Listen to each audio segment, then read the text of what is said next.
yeah, thanks a lot for this invitation to this event today.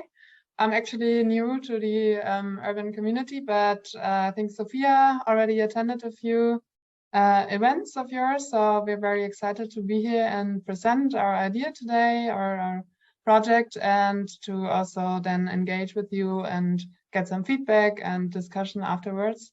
So very happy to be here today. And for the start, I quickly explain who we are, and then later what we do and how it came to be. So Zsófia is doing a PhD on spatial justice and heat adaptation at the University of Sassari, but she's actually living right now in Barcelona or Budapest, so she is from Budapest. Sometimes she's also in between all over Europe. And she's working closely with co-design and stakeholder involvement in heat adaptation in cities. I'm Jasmin.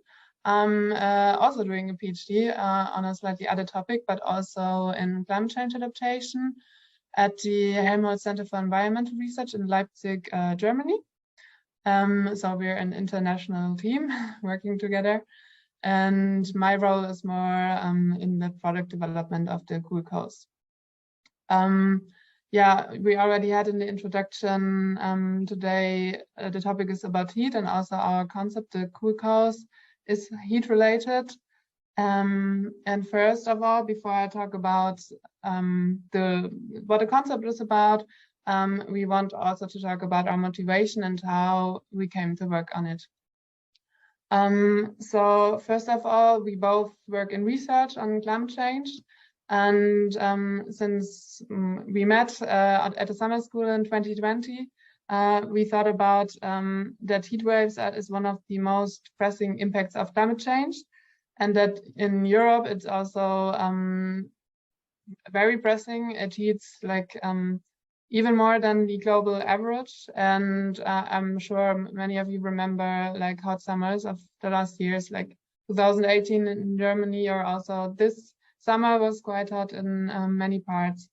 At the same time, Europe faces an aging society and increasing socioeconomic inequalities. And we know that those factors like age, gender, and also the socioeconomic status, they influence a lot of the heat wave vulnerability. So those who are already disadvantaged are like mostly affected by the heat waves. And without the consideration of equity in adaptation to heat and climate change, those existing inequalities will exacerbate, or new inequalities will even be created through it. And we were in our daily lives also working on it in research, but we also were like stunned that there's not much more focus on vulnerable groups in heat adaptation in cities. And for example, I shared this one figure with you. It shows the consideration of vulnerable groups in local climate action plans in Europe. It was a recent study, and it like clusters the vulnerable groups and lists or identifies the elderly people as the most vulnerable, followed by children and those in poor health. However, you can also see that the issues of equity and social justice are still rarely considered in those action plans, and also the participation of vulnerable groups in adaptation is very limited, as you can see in the lowest graph there. And so we wanted to do something about this, and that's why we came up with the approach of the CoolCo's, which is also part of our vision. And this is like a first sketch that we came up when we were ideating. So we thought about transforming the public space in cities which has a high heat exposure. So as you can see on the left-hand side, very high sealed surface and not much of green space, where we came up with the idea of implementing small-scale and modular urban design interventions which tackle this heat impacts and are easy to implement.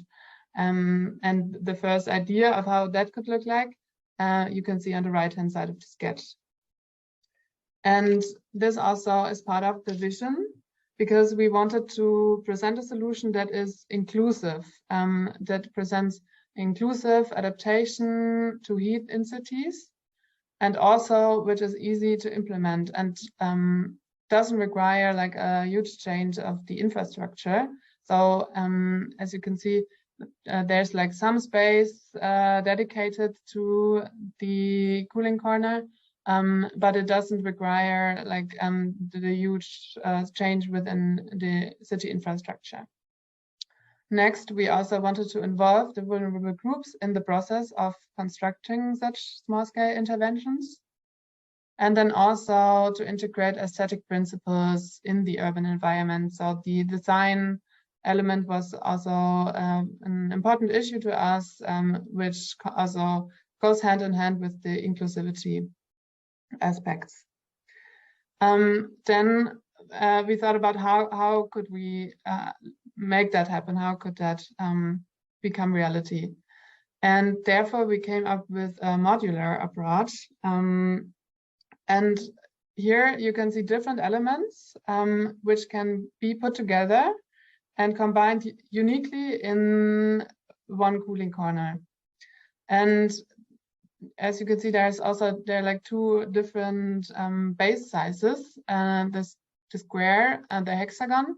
As you can see on the upper side, these are examples of the square format, and it shows different elements which either they contribute to heat mitigation, as you can see, for instance, the plant pots with different plants such as evergreens or flowers, and also sunshades, which actually they decrease the heat in the corner. But on the other hand, it not only is about plants, about mitigating heat, but also gives the opportunity to adapt to the heat. And that is, for instance, through the seating, the drinking facilities, and also has info panels on heat impacts and how to adapt individually to it. Now we wanted to include vulnerable groups in the process, so we didn't just want to put ourselves, those modules together to form a cooling corner, but we wanted to actually involve vulnerable groups in a so-called living lab or co-design process. And that for the first time, like when we like select a site in the city where such a corner could be implemented, we want to go through this living lab process with the local stakeholders, and then go ahead with the implementation. Here is like an example or a sketch of how this co-design process could look like. And that means that there are several design decisions which in the end are important because they define how the cooling corners will look like in the end.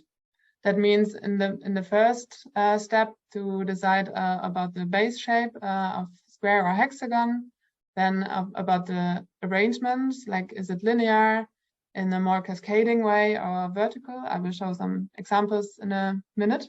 And different colors, like the color code, can it be adjusted to the surroundings, and different plant types. Now on the co-design process, which is like a crucial part of our concept, Zsófia will in a minute explain in depth what we thought about the pilot for Budapest and also our concept behind it. But first I wanted to show you a few examples of how then a cooling corner could look like when it's implemented. And I show you 3 examples of corners which have combined different elements together and are like located on different spaces. So first, this cascading corner, as we call it, is actually located, you can see down here, that it is like, it used to be a parking spot, now it is occupied by the cooling corner. And it is like occupying the whole corner and has different elements such as heating, seating facilities and drinking and plants, providing shade as well. If less space is available because public space is sparse in cities, scarce, then the arrangement could be in a more vertical way. And here in the upper picture, you can see the swamp structure where also plants are located and water access as well. If it's no corner itself is available, but more a paveway or linear structure, it can be also a cooling corridor, as you can see, and then it even occupies less space. And after those, I've shown you those examples. I now hand over to Zsófia to talk about the co-design and our further ideas for it. Thank you, Jasmin, and welcome everybody. I didn't introduce myself, but Jasmin and Zsófia did it for me. And yeah, I will talk about the co-design more in detail, but first I would like to introduce like the pilot in Budapest. Why did we choose Budapest, and where exactly we imagine these cooling corners and corridors as a pilot? So after this introduction, you might thought, yeah, Budapest or Leipzig, because we are from there, no? And then it's easier to, in the implementation point of view, and partially it's true, but when we go deeper, it gets clear that Budapest has many reasons for which this concept fits in the city and fits in the environment. And on one hand, it's because of the heat waves, how the heat waves projections and how it will happen in the future. Of course, it's not comparable, for example, from the Iberian Peninsula, or of course in Budapest, it will be by 2050, it will be like 20 days considered with heat waves during the summer, and while in Spain or in Portugal, for example, it will be 40. But at the same time, Budapest is much less prepared for these impacts and these extreme heat events. So while in Spain and in Italy, for example, heat adaptation plans already are there and they are operating based on this information and knowledge, in Eastern Europe, let's say that it's not a generic topic yet and it's not talked yet so much. And on the other hand, Budapest has its downtown, and in the downtown it's a highly dense urban structure there is. So that's why we chose Budapest, and in particular the 8th district of Budapest, which is one of the most deprived neighborhoods. It's called Józsefváros, and it's deprived due to the social characteristics, but also because of the density of the urban structure. But at the same time, I think it's very nice to work with that local government, because from more years, I don't know exactly now the quantity of years, they are operating like a participatory department, and they are also making a lot of effort for citizen engagement, and they try to involve vulnerable groups as well in the planning phase and in the implementation as well. So that's why we chose Budapest and Józsefváros. And especially we have the idea to implement this in this corner, which is marked here in the right-hand map. And it's a kind of strategic location because one of the markets of the neighborhood is nearby. And also there are not so many parks, so it would be fitting and suitable for people. Jasmin, can you? Thanks. And why did we find it crucial to, in case of heat adaptation, involving citizens and especially vulnerable groups?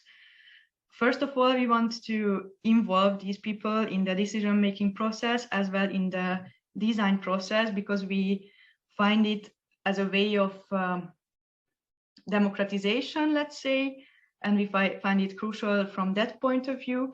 But at the same time, doing research on the field, we realized that in many times these residents also, how to say, like we need to share knowledge about heat waves, because the risk perception of these people is so low that they are not conscious about the risk that can cause the heat waves. So sharing knowledge about heat adaptation, and not just like the normal practices that they say normally in the TV and in the radio, but share like valuable knowledge about these can increase their heat comfort and ways of living also. And now I would like to talk about exactly what we plan in the co-design phases, because I think it's like an initial idea of us, and we count a lot on your insights and on your highly valuable experiences that you've already been through projects like this. We plan to do 2 days, actually 2 events between the residents and the local government. We are in a good relationship with the local government. We are already in contact with them, and they are very helpful, and there is a good collaboration between us. And also we build on their already existing network of stakeholders and local groups that can be involved in this process. So this is like the step -1 or step 0. And as a step 1, in the first day of these events, we should organize it, or we think we should organize it during the beginning of May 2023. And one of these days we would invite especially vulnerable groups, but not exclusively them. And after introduction and icebreaker activities, and after they get to know each other and get certain confidential relations between them, we would like to provide them like expert presentations. So in some ways, like the co-production between the residents, the local government, and let's say the scientific area, it would be this point. So we would invite experts in this topic about heat adaptation, but also somebody who speaks about the risk of heat waves. And we would also make it sure and make it clear, why do we do it like this, why there is a need for co-production, and which are their role in this process, to make it clear that their insights are truly valuable. And in this point, since we are an international team, and we thought, okay, but if it's everything in Hungarian, what Jasmin will do in this process. And actually like this, we arrived to the point that in that neighborhood, not only like elderly people, not only children, not only low-income households are highly vulnerable, but also people who cannot access like the Hungarian sources. So for example, they are not aware maybe of the weather forecast, they are not aware about the suggestions for this period. So we wanted to organize this also in English language for the ones who don't understand Hungarian. And after the closure of the day, there would be an open brainstorming about how the participants experience heat, what do they think, and in which ways do they try to adapt. So that would be like the schedule for the first day. While during the second day, that would be more or less the beginning of June, we would form some groups in the big group, and we would go to a common walking tour in the area, where it would be nice to define the points in which people feel more comfortable during heat waves and less comfortable. So like the hot points and the refreshing points in the city, and also define why do you feel yourself better, and also to make people conscious that which are the necessary characteristics of a cooling city or a cooling street. In the second part of this day, we plan to play around with maquettes, with small modules of CoolCo's.